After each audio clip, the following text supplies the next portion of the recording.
Baruch Hashem, Baruch Hashem, Baruch Hashem. It's one idea of inspiration. I just finished davening. Did slichot. It was amazing, amazing, amazing. But it's an idea I want to share. And the idea is like this.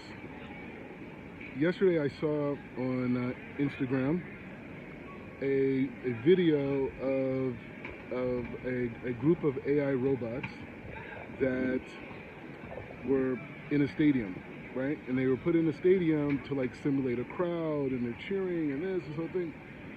And so you think at a point that there's not going to be a need per se to have people in audiences, other than the fact that that audience buys tickets, right?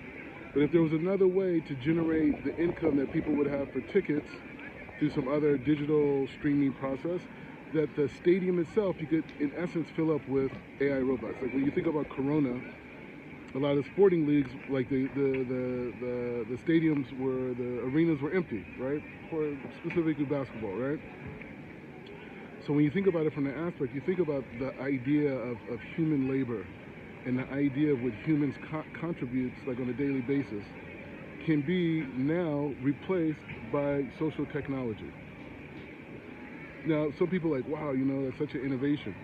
But what it really should make us think about is the lives that we've been living.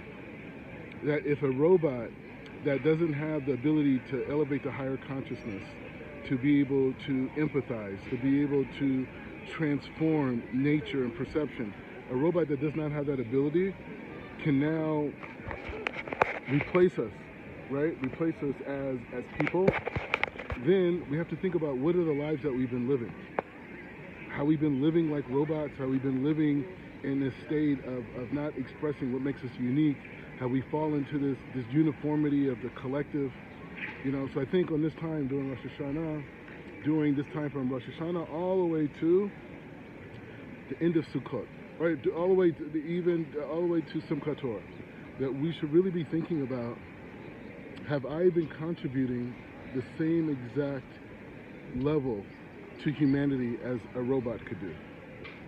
And if that's the case, or if I'm even close to that, how do I transform that? Because I have so much more potential, I have so much more to give, so much to contribute. And yes, we grew up in a system that programmed us to think like an AI robot, right? We go to school, we never think about what we think, we only regurgitate the information. We enter the workforce, we do specific tasks. We're programmed and trained by media to purchase and consume certain things, and that's what we do. So if a robot could do the same thing, who are we? And I think that's the question. Who am I really? Who am I really about? Right behind me in this Har Bayit, or right behind me in the Kotel is the Har Bayit, right? The Temple Mount. And there is where the first man was created, Adam Rishon, right? And not only was Adam Rishon created there, if the whole world was building blocks, right? Lego building blocks, if the whole world was building blocks, the first building block, according to the Torah, was right up here. So the beginning of all creation, the beginning of the physical manifestation of planet Earth started here. So with that in mind, that if we have a trail that God has given us to understand that the beginning of all of humanity, our ancient of all ancestors that binds all human beings together, if we have that roadmap, and not only that, if we have a roadmap that shows us the physical earth that we're standing on, that we have a roadmap that connects us to the beginning of that we so too have a roadmap to think about our original self.